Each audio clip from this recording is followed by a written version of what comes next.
For a long time, we thought we knew what a father was supposed to be. But over the last few decades, science has just completely blown up that old idea. It's revealing a new, way more complex, and frankly, a far more important role for the modern dad. So let's dive into the science that's completely redefining fatherhood. It really all comes down to this one big question. Is a father a provider? Is he a playmate? A protector? Well, as we're about to see, the answer has gotten so much more interesting. For most of history, we saw the father's role through this super narrow lens. You had the instrumentalist dad, the traditional breadwinner. But now we've got the modern reality, the hands-on caregiver. This is the huge shift we're going to unpack. Okay, so let's start with that old blueprint. The traditional view pretty much said that dads were here to make money, and that was about it. They weren't really expected to be involved in the day-to-day stuff of parenting. It was a simple idea, but as the research now shows us, it was a deeply incomplete picture. But that old view just doesn't fit anymore. Thanks to decades of huge social and economic changes, like more women joining the workforce, we've seen this incredible shift that has created a whole new reality for what it means to be a dad today. And listen, this isn't just a vibe or some trend you see on sitcoms. This change is backed by solid numbers. The data shows that fathers have been getting more and more involved in the direct care of their kids ever since the 1960s.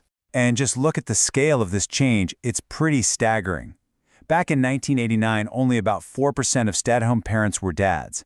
Fast forward to 2016, and that number jumped to 17%.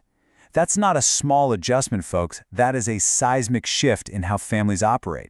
So what does this involvement actually look like on a Tuesday afternoon?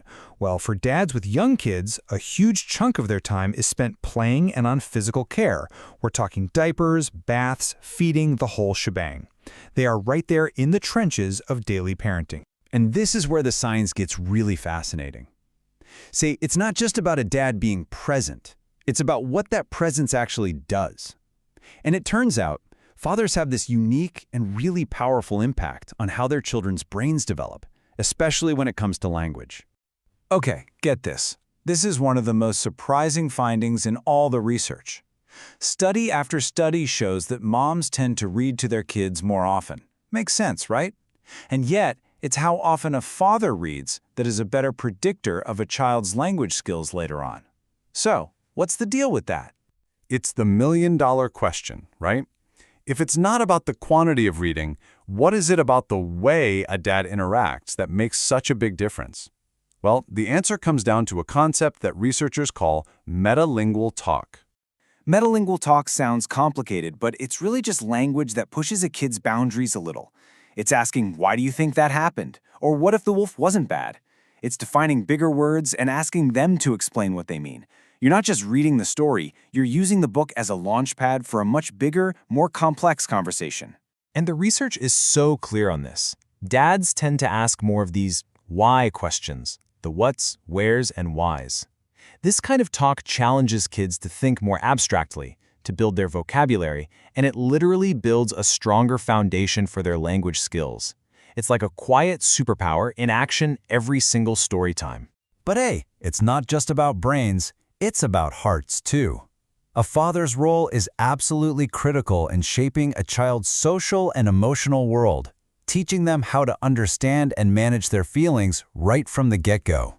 And what's really cool is how this role changes as a child grows up.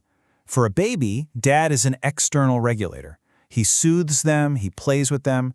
For a toddler, he becomes an emotional coach, helping them put words to those giant feelings like frustrated or excited. And for older kids, he's an open communicator, talking them through how to cope with life's challenges. It's a really dynamic process.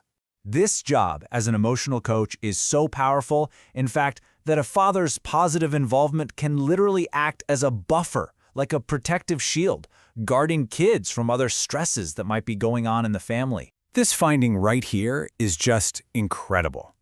One major study found that the negative impacts of a mother's depression on her baby were significantly reduced, but only when the dad was highly involved. Think about that. A father's engagement isn't just a nice to have. It's a protective factor with real, measurable benefits for a child's well-being. Okay, so let's zoom out. We've seen the data, we've seen the science. But why does all this matter in the real world? Well, the implications are huge. They touch everything from how we do our research to how we actually structure our society. Once you recognize that fathers are essential caregivers, not just helpers, it forces you to rethink pretty much everything about how we support families.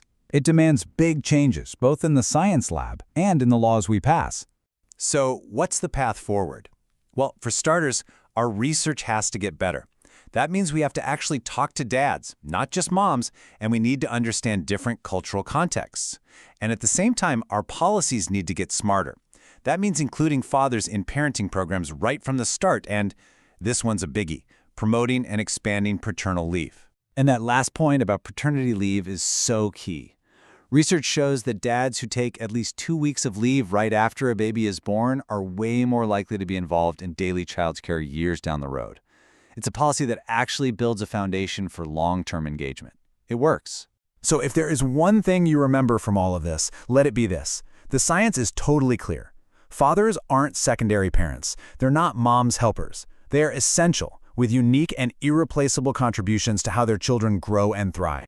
This whole journey to understand the modern father shows us just how much our old ideas needed an update. It really makes you wonder, doesn't it? Now that we've redefined the role of dad, what's the next family blueprint that science is going to call on us to rethink?